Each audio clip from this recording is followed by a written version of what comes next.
we should know how to reply to the media. There were two groups amongst the Muslims. Most of the ulamas and sheikhs, they said it is wrong. Couple of them, they give the fatwa right from where I don't know. But the so-called modern Muslim, inverted commas, you know what they said? In sports, why should Islam come in between? One Muslim politician said that these sheikhs, these ulamas, they don't know about sports, so they should keep their mouth shut. I am telling this politician, if he does not know Islam, he should keep his mouth shut. There were Hindu politicians who said that Sania Mirza is the pride of our country. Any Indian who speaks against Sania Mirza is a Deshdrohi, is unpatriotic statements.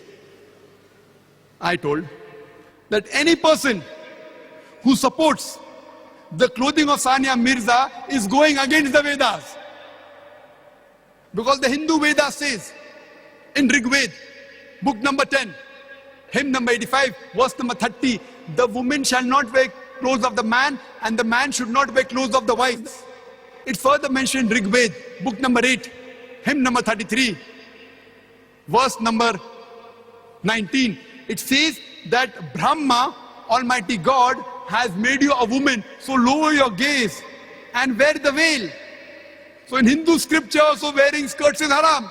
So any Indian who's supporting wearing skirt, I told that Hindu politician is going against the Hindu scriptures. Turn the tables over. Why are we in the firing line? Why don't they ask the Hindus, is it an Indian culture? And further, there was another Hindu politician who said that this is international sports.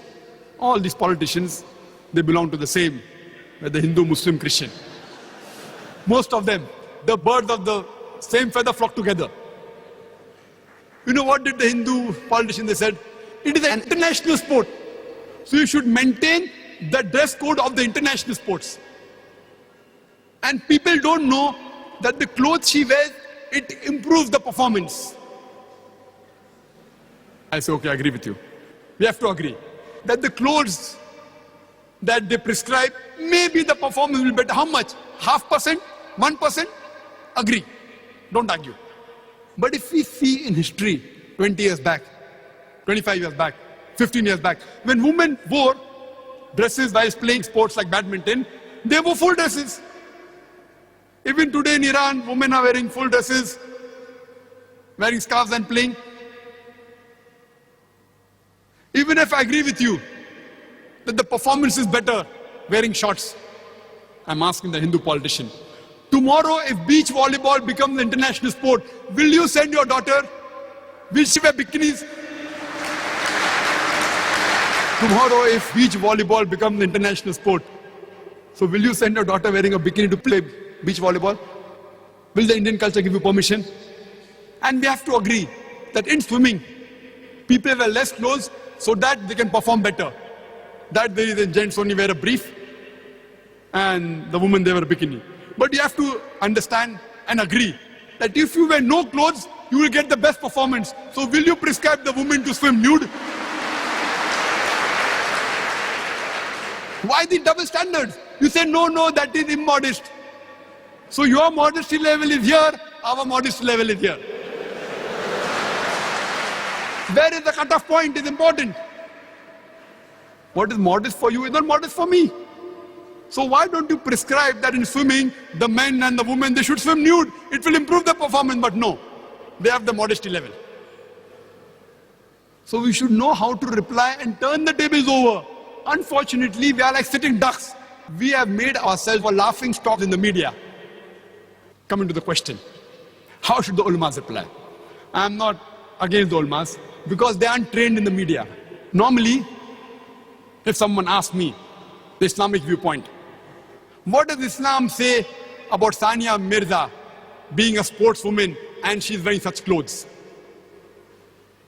Is it right or is it wrong? My reply would be, before I speak about Sania Mirza, I would like to tell you that there are Muslim gents who play cricket in Indian teams and the other teams. Many of them don't offer salah. Sahih Muslim says in the book of Salah that the difference between Iman and Kufr is Salah. Salah is the most important pillar after Tawheed. Very important. The biggest sin after Shirk is not offering Salah. So according to me, the Muslim gent sportsmen who play cricket and don't offer Salah are bigger sinner than Sania Mirza. At least Sania Mirza offers Salah.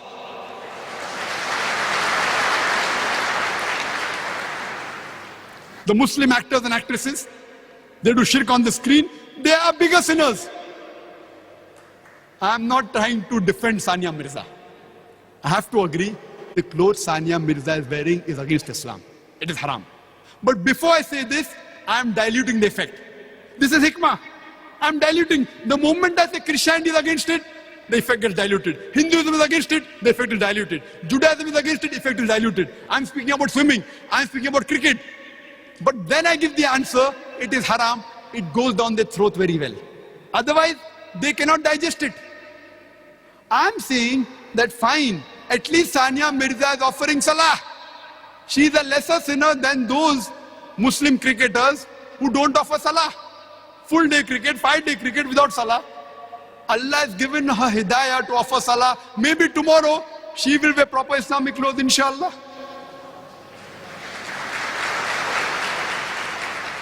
And the question whether she can play in a mixed gathering, that's another question.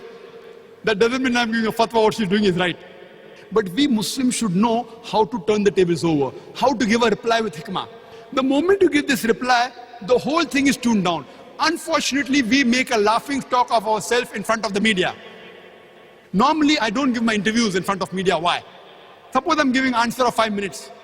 Most of the time, they purposely edit it and give a different picture of my answer. Sometimes, due to lack of time, they shorten it, and in ignorance, they give a different answer. So either they do it purposely most of the time, so that if my answer is effective, they will cut it and edit it, and the whole answer will seem to be something else. Or, out of ignorance, while making it short, the answer seems to be different.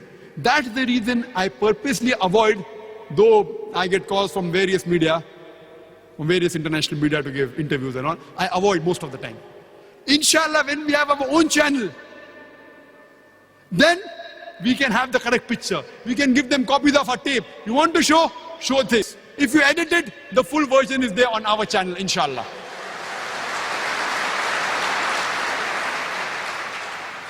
And starting a channel is one thing which is difficult.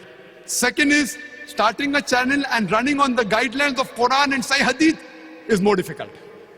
So inshallah, I pray to Allah subhanahu wa ta'ala, and you pray that we stay on the right track in this channel on Quran and Sahih Hadith, and we're able to convey the message. And I'd like to end the talk with the verse of the Quran of Surah Isra, chapter number 17, verse number 81, which says, وَقُلْ جَالْ حَقْ وَزَاقَ الْبَاطِلِ إِنَّ الْبَاطِلَ كَانَ زَهُوقًا. When truth is hurled against falsehood, falsehood perishes. For falsehood is by its nature bound to perish. وَآخِرُ دَعْوَانَا الْحَمْدُ لِلَّهِ رَبِّ الْعَالَمِينَ.